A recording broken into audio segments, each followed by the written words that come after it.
Memory of a real party, I think, like what I would still call a real party, which means that like when I was playing with the family band and with my father and uncles, and we were doing a lot of like receptions and marriages and all that kind of rubbish. And I mean, what people call a party in that kind of respect, like first there is reception, people standing, you know, and then you get food, much too much, and you have to wait between each course and drink, of course, to get stupid.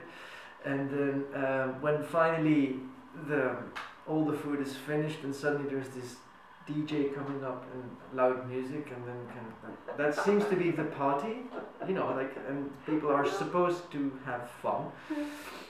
I always knew that there was something wrong to my taste.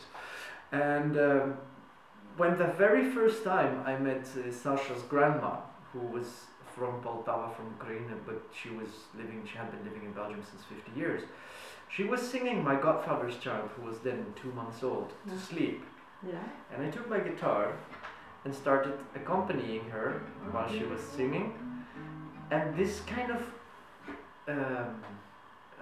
how do you say that? Unchained, or I don't know, like unleashed a flood of songs, because they had not been accompanied since years, singing these things, and it really became like, I think they have been singing. They start, so suddenly Sasha and another Sasha and Misha, and they started joining, and when the one song was finished, there was just one of the 5 or 6 people who knew songs, who would start another one, and it went on for hours on end, and just song after song, and then the official version and the non-official version, which makes up everyone crack up laughing, and I was suddenly. Actually, I was moved to tears. Yeah. While this was happening, I was just playing like mad, because at certain points they were singing full on. And I was the only musician, and I was just accompanying tunes that I've never heard, but I can kind of predict them because I know how this music goes and how it works, and it was just, that was the first evening that I felt this is what a party should be. People drinking, yeah, they were drinking, yes, but they were singing, and they were having food, and they were laughing, and it was just, and it went on for hours, and it was just, it was beautiful. So that's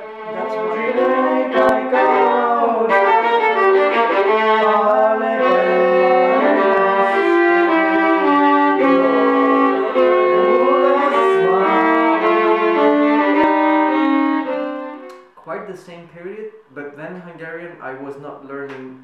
I mean, Russian I just learned with people, communicating, listening, and asking what's that, and yeah, okay.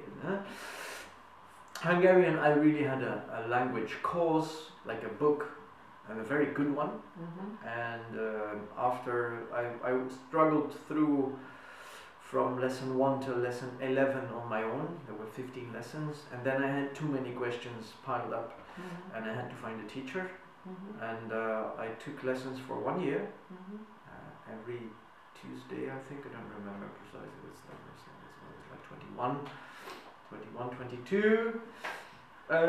But I knew I have to learn Hungarian if I wanted to learn a certain style of music that I absolutely wanted to. And you sing that now too. And I speak, I think my Hungarian is actually better than my English or French. Wow. So it almost became it almost became a bit like my mother tongue in a certain way, in a certain period of my life.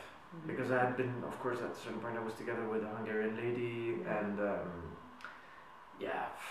full on immersed in the thing. Yeah. And now that's over, I still feel a connection with the language and with the music, but less tight. And then when I was 29 something, the Romanian came, and I actually my Romanian could be quite good, but for the moment I'm not really often using it, and I miss a bit of practice. But I really love it, and it's and all the gypsy dialects from Eastern Europe that I can encounter, I will try and investigate a bit, so that I can. And now you're learning Greek. Greek, yeah. And what made you start doing that? Well, for years, since a long time, I have a very big fascination for music that has connection with maqam. So with what? Maqam. Maqam is modal systems with quarter tones, like Arabic, Turkish, and also Greek.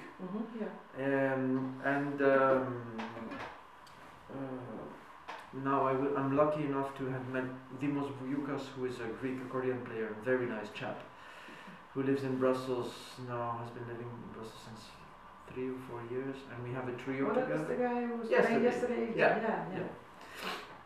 And yesterday we didn't play any Greek stuff, but we did some Taksim-like things, like solo in Maqam style, but wow. But anyway, what I wanted to say is that meeting Dimos and going to Greece twice, and I cannot go to a country. I don't like to go to a country where I don't speak the language. Yeah, I have the same, and I always go to a country for a reason. Exactly. I'm not just touristing around. There's always something that I want to do. Like in the past, I was very much involved in development work, so I went to third world countries. That's why I learned different languages. To be able to speak with children and to speak with people who were who had no education, couldn't read or write, so I would not be dependent on an interpreter. So because you never know what they will interpret and what they want to interpret. Exactly. And that really makes your whole life so much more interesting. Totally. I really love it. But so that's for you is the same as for me. If you learn a language, it's because there's a reason that you want to know that language, and not just because it's a hobby to learn languages. No. And the reason is usually you have some connection with that country, and you're going to do something there, isn't it? Yeah, exactly. Like my dear friend Mustafa is always trying to teach me Arabic, and I love it. I love the sound of it. But for the moment, it feels too far away. Yeah, exactly. You can't use it, and it doesn't make a lot of sense. But who knows? Yeah, maybe in 5 years I will. Yeah. Because I really love it, and I love the music, and I really like Mustafa and Clara and all those people whom I just met in Lebanon when I was there. And I'm learning more Arabic music as well, every now and then, so it's nice. It might just as well happen, but I mean one thing at a time. One thing leads to another. I think what I also like about languages in English, I don't experience that because English is very natural already, of course, so many years of speaking English. But like with Russian, for instance, and Chinese, you must use your mouth in a different way, your throat and your tongue, everything goes in a different direction and makes different movements than you're used to. It's like gymnastics for your for your mouth and your throat or something like that. So that's all the workout I do actually. I remember when I was going to Japan, I was continuously asking people. That's what I do too. I bug people until they want to kill me. And after 2 weeks, I had a nice list of little words that I wanted to know, just to be able on the street to to make sure that there is no meat in the stuff because I don't eat meat, or to ask for rice or fish or blah blah blah. and to say excuse me and thank you and all these kind of things. And I found it quite easy to write down. Like when I heard it, I could write it down so that I knew I will remember it. Now in that production we were touring with, there was also a Korean guy, Hyo-sung, and Hyo-sung is a very nice chap. And we were going to Seoul after Japan, and so I was very excited.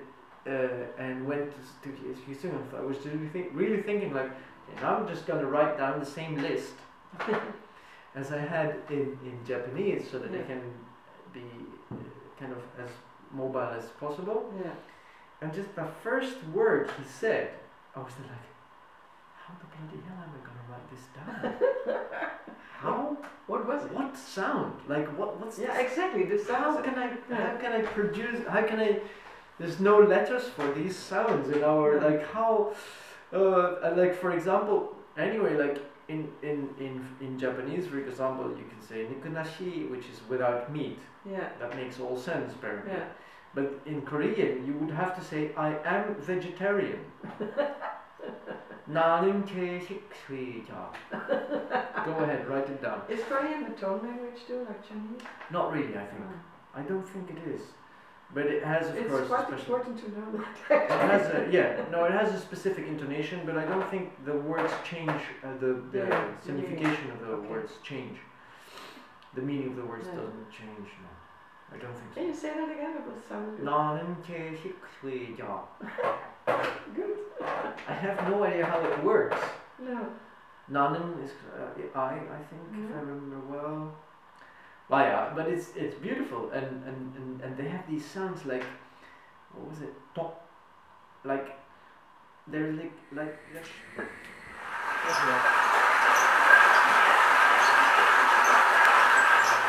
I think when I was a child, or before I was born, the gap between the two cultures was still bigger. So my mom did not have an easy time, I can tell you. When she finally was married to my dad, because before marriage it was really easy, but after marriage suddenly the old gypsy people really wanted her to be actually more gypsy-like than the youngsters themselves.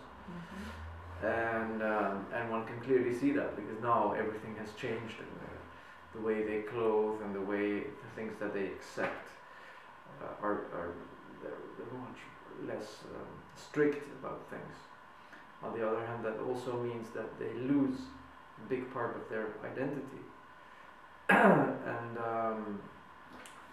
myself, like, well, look at me, I'm sitting in this apartment here in Brussels on my own for a moment, and this is kind of a very